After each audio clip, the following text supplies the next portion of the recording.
tesnem volilnem izidu v Nemčiji je še toliko bolj živa debata, kakšna Nemčija in posledično Evropa nas čakata v letih po odhodu Angele Merkel iz politike.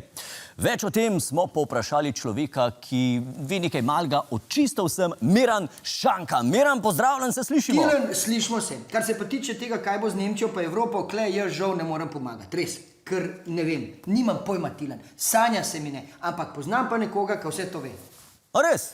To sem pa vesel. Kdo pa je to Miran? Moj bratranc, Štefan Šanka, oziroma kakor mu pravijo gor v Minhnu, Šank Štefan. Čak, zdaj se bo zraven priklopil, tako da jaz vaju pustim, da se sama zmenta. Aj prav.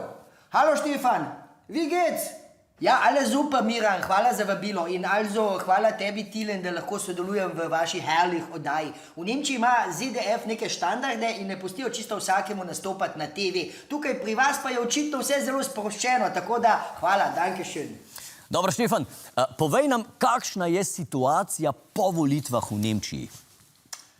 Ja, to pa jaz težko rečem, Tilen, veš? Jaz nimam pojma. Realno, jaz nisem neki ekspert za inner politik, če me zastopiš. Jaz ne vem. No, se pa tukaj po Minhnu dosti sliši, to pa ja.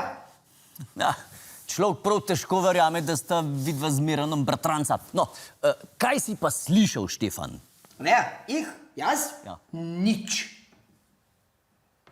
Razen to, da kdorkoli bo na koncu nemški kancler, bo moral še naprej nositi te enobarvne kostime od Angele. Veš, Tilen, Nemci smo ljudje navade. 16 let smo imeli kanclerja, ki je izgledal kot ena mešanica zwischen Hobbit in ein fotomodel za konfekcijsko trgovino iz leta 1970. To ne more zamenjati kar tako v enem dnevu, kot ste vi direktorja vseh večjih agencij in podjetij. No, ko ravno omenjaš boj med levico in desnico, na volitvah pri vas je prišlo praktično do izenačenja, ne? A da je? To je pa zanimivo slišati, Tilen, ker jaz nimam pojma o teh links-rechts zadevah, ne? Sem pa slišal, da to je velik problem pri nas. V Nemčiji je vse tako jasno. Leve stranke so leve, desne stranke so desne. Pri vas pa je to veliko bolj interesantno. Nikoli ne veš, kdo je šel s kom v koalicijo, kdaj bo socialna stranka predlagala nove davke za revne. Mislim, vi imate en tak wunderbar kaos. Ravno zato vse več Nemcev razmišlja, da bi se preselilo dol k vam, na jug, a veš. Dovolj imamo tega urejenega gospodarstva in delujočega zdravstvenega sistema. Kaj pa malo spontanosti in presenečenja?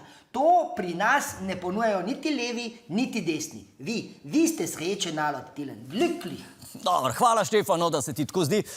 Povej mi še za konec, v Berlinu je ravno v teh dneh potekal referendum, na katerem so podprli nacionalizacijo stanovanj, ki jih imajo v lasti velika nepremičninska podjetja. Se zdi večini Nemcev takšno reševanje stanovanjskega problema dobra ideja? Ne vem, weißt nicht, Tilen, žal.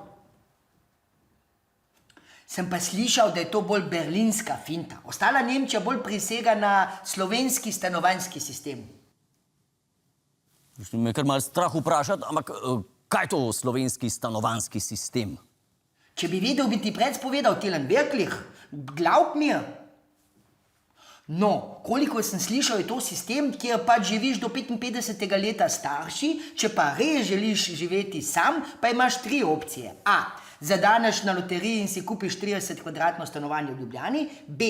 Zadaneš na loteriji in staršem kupiš stanovanje. In C. Se preseliš v Nemčijo, ampak to jaz ne priporočam, ker imamo tako gospodarsko rast, da ti je stalno nerodno pred drugimi narodi. Res grozno, res. Dobro, Štefan, hvala za vse informacije in lep pozdrav v Minhen.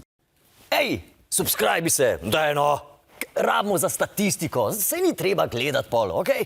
Ajde.